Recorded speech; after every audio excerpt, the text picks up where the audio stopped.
ada satu laki-laki yang paling belakang, boleh pimpin doa? Ya, silakan. Teman-teman mulai kelas ini kita berdoa berganti masing berdoa dulu. Berdoa sekali. Assalamualaikum warahmatullahi wabarakatuh. Waalaikumsalam warahmatullahi wabarakatuh. Gimana teman-teman? Karena ini masih pagi, harus semangat pagi. Kita tepuk semangat pagi dulu ya teman-teman. Oke. 1, 2, 3. Pagi. Yes, aku siap belajar. Siap bisa? Bisa. Oke, tepuknya 3 kali ya. 1, 2, 3. Pagi. Yes, aku siap belajar. Sekali lagi ulang, tapi harus lebih semangat. Siap? 1, 2, 3. Pagi. Yes, aku siap belajar. Oke, karena tadi kita sudah berdoa, Ibu mau siap terlebih dahulu ya. Ibu akan memberikan hadiah terlebih dahulu. Ya, Siti Baya hadir? Izin Bu. Izin. Oke. Siti Maria hadir? Belum datang atau tidak masuk? Masih di jalan? Jalan Bu. Santi? Ada Bu. Santi hadir? Cindy Suciati? Hadir Bu. Oke. Semangat sekali sepertinya Cindy sangat nolak. Roda Pujana? Masih di jalan Bu. Risa Lia? Masih di jalan. Iyati? Masih di jalan. Berarti masih di jalan ya? Dalila? Dalila? Di jalan. Oke. Febriati? Febriati? Di jalan. Masih di jalan? Ada apa lagi masih di jalan? Febriati dulu? Izin Bu. Izin? Kayu Nisa? Hadir Bu. Hadir. Lalu Leli Gamayati? Di jalan Bu. Di jalan. Ismiati Pertiwi? Ada Rafli? Di jalan. Masih di jalan ya? Ada Mami Tadamayati? Hadir Bu. Deni Andriani? Muhammad Akbar Putra? Abdul Nasir mau apa nih? Izin Bu. Izin? Lalu Hati Rahman Rizal? Hadir Ibu. Ya. Mita Yuliati? Siti Rahman? Siti Rahman sama Siti Izin? Oh iya, lagi makan bersama ya tadi? Iya Bu. Silakan dilanjutkan. Terima kasih Bu.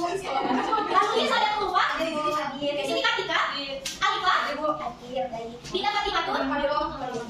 Nafisa? Aduh, Fitri? Izin Bu. Lutfi India? Oh ini ya, yang laki-laki sendiri. Oke, tadi temannya ada Lutfi, izin ya? Jalan. Oh masih di jalan? Oke. Lalu ada Muhammad Afansyah? Alfa, masih di jalan? Masih di jalan, oke. Lalu ada Risma? Risma hadir nggak? Jalan. Masih di jalan? Oke. Lalu ada Saskia Manda? Ada Wahid. Cipa Uya? Hadir.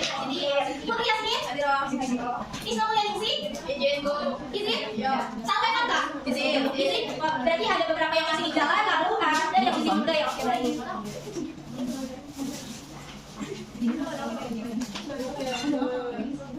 Ya, baik teman-teman, hari ini kita akan belajar tentang meneladani kehidupan dalam cerita pendek. Tapi sebelum masuk pada pembelajaran ini, Ibu mau mengulang pembelajaran sebelumnya. Kita sudah belajar materi apa pada pembelajaran sebelumnya? Ada yang tahu? Puisi. Nah, puisi apa bentuk puisi itu? Nggak apa-apa, sambil makan ada mungkin lagi belum sarapan. Ada yang belum sarapan juga? Kenapa pakai tadi pagi-pagi buru-buru berangkat ke sekolahnya? Tapi walaupun belum belajar, tapi aku sudah semangat ya. Sudah semangat, oke. Jadi menurut kamu puisi itu apa? Puisi itu adalah salah satu karya sastra yang bisa dibuat oleh itu sendiri. Bisa dibuat oleh sendiri. Kalau menurut kita puisi itu apa sih? Tidak yang berbeda. Puisi itu lebih apa ya? Lebih mengutamakan nilai tulisan. Oke, berarti Ibu rasa kalian sudah paham ya mengenai materi puisi. Oke, sekarang kita lanjut kepada pembelajaran yaitu meneladani kehidupan dalam cerita pendek. Dalam cerita pendek tentu saja banyak nilai-nilai yang dapat kita teladani. Oke, teman-teman. Sebelum masuk ke nilai-nilai dalam cerita pendek, alangkah lebih baiknya kita mengetahui dulu apa itu pengertian dari cerita pendek. Nah, oke, kita masuk pada tujuan pembelajaran sebelumnya, teman-teman. Nah, tujuan pembelajaran pada materi meneladani kehidupan dalam cerita pendek yaitu ada 2. Yang pertama yaitu menemukan unsur pembangun dalam cerita pendek dan menemukan nilai-nilai dalam kehidupan cerita pendek. Jadi teman-teman nanti diminta untuk menemukan unsur-unsur pembangun yang di dalamnya ada 2 unsur yaitu unsur intrinsik dan unsur ekstrinsik. Serta nanti teman-teman disuruh untuk menemukan nilai-nilai dalam kehidupan cerita pendek yang mungkin dapat kita teladani. Oke. Nah, kita masuk pada pengertian cerita pendek supaya teman-teman lebih mengetahui apa itu cerita pendek. Ada yang mau membacakan? Ya, silakan Putri Yasmin. Cerita pendek adalah salah satu karya sastra yang memperlihatkan diri pada saat lama dalam civilisasi. Biasanya dengan dibaca dengan mengambil makna atau biasanya karena itu cerita pendek sering merupakan dalam cerita yang akan dibaca dalam hal itu. Dalam cerita pendek kita banyak menemukan berbagai karya tokoh baik protagonis maupun antagonis. Keduanya merupakan cerita nyata dari kehidupan itu sendiri. Namun dari karya tokoh tersebut kita dapat menemukan nilai-nilai kehidupan yaitu perbuatan baik yang harus kita tiru dan perbuatan buruk yang harus kita jauhi. Oke, terima kasih Putri Yasmin. Oke, Ibu mau tanya kepada Dinda yang paling belakang, apa menurut dari ini apa yang dapat diambil dari pengertian cerita pendek? Kalau mau bisa diulang. dari cerita pengertian cerita pendek yang ada di sini, apa yang dapat Dinda pahami? Apa itu pengertian cerita pendek? Tapi ibu mau kembali. Silakan menurut Dinda, apa itu pengertian cerita pendek? Jadi cerpen itu adalah bentuk sastra yang isinya ada beberapa unsur yang membentuk dari cerita pendek, dan juga dalam cerpen itu biasanya memuat pesan-pesan yang bakal disampaikan dari si penulis atau si pembaca. Oke, baik, terima kasih Dinda. Ibu mau minta satu orang lagi, yaitu pada lihat nih apa tadi itu sudah dibacakan nih oleh teman kita untuk Yasmin. Apa yang dapat lihat diambil dari pengertian cerita pendek yang dapat dipahami? Ya Bu, yang dapat saya pahami tentang cerita pendek. Cerita pendek adalah sebuah karya sastra atau biasa disebut dengan cerpen yang ceritanya itu tidak lebih dari 10.000 kata. Oke, baik. Terima kasih Dinda dan terima kasih juga Liati. Oke, jadi cerita pendek itu cerita yang hanya memisahkan pada satu tokoh saja dan dibaca juga tidak lebih dari 10 sampai 30 menit. Betul yang dikatakan oleh Liati, ceritanya tidak lebih dari 10.000 kata. Tapi kita lanjut kepada ciri-ciri cerpen. Ada yang mau bacakan? Siapa? Boleh, silakan Adita. Ciri cerpen yang pertama berfokus pada satu tokoh. Yang kedua, ceritanya tidak lebih dari 10.000 kata. Yang ketiga, memiliki puncak masalah. Yang keempat, terdapat solusi atau penyelesaian masalah. Yang kelima, ceritanya padat dan langsung tertuju pada satu tujuan. Yang keenam, alur yang singkat membuat cerpen tidak memiliki tokoh yang banyak. Yang terakhir, latar ceritanya terbatas. Oke, terima kasih Atika. Nah, supaya lebih paham, Ibu mau minta sama kalian tadi menyimak apa yang dibacakan oleh Atika. Ibu mau minta kepada Saskia. Saskia apa tadi sebutan satu aja ciri-ciri cerpen?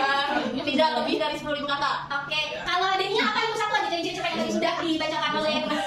Memiliki puncak masalah. Betul. Minta satu lagi. Oke, terima kasih. Oke, kita lanjut ya.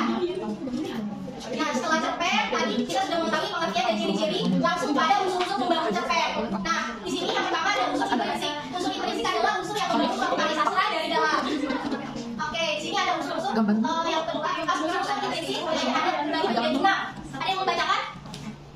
Baik, Bu. Ya, silakan Ismi. Unsur-unsur intrinsik cerpen. Yang pertama tema. Tema merupakan ibu tokoh yang berdasar dari suatu cerita. Yang kedua ada alur, yaitu unsur peristiwa yang berdasar yang menjadi suatu cerita.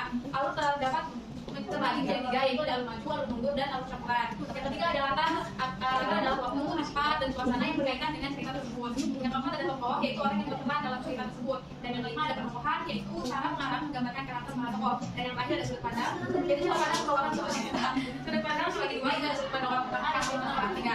Oke, baik, terima kasih Ismi. Kita lanjut kepada materi masih setelah tentang unsur intrinsik. Tapi ini unsur yang kedua yang membangun unsur kedua yaitu unsur ekstrinsik. Oke, di sini dibacakan saja. Unsur ekstrinsik adalah unsur yang membangun suatu karya sastra dari luar. Di antaranya itu latar belakang penulis dan latar belakang pendidikan penulis. Oke, tadi sudah ada unsur intrinsik, selanjutnya ada unsur ekstrinsik. Nah, kita langsung pada nilai-nilai yang terkandung dalam cerpen. Nilai-nilai yang terkandung dalam cerpen ini terbagi menjadi 4 di sini. Yang pertama ada nilai moral. Silakan Santi, bisa dibaca nilai moral apa?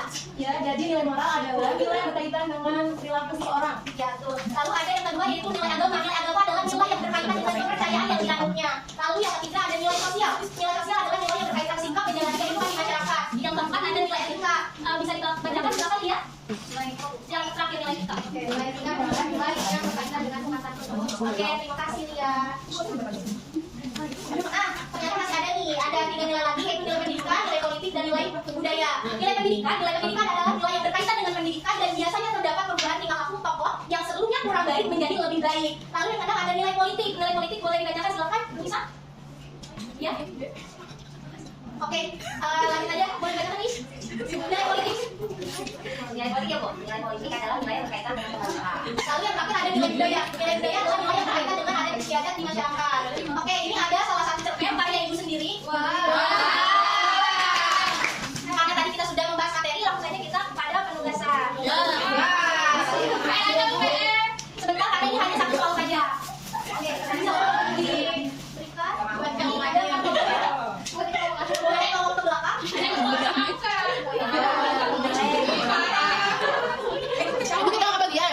Ini karena ada 4, jadi ada 4 kelompok ya, gambar aja. Oke. Ibu kasih waktu 2 menit. Waktu 3 kali. Karena ini dalam awal tadi kan sudah dijelaskan mengenai unsur intrinsik. Ada yang sudah? Sudah Bu.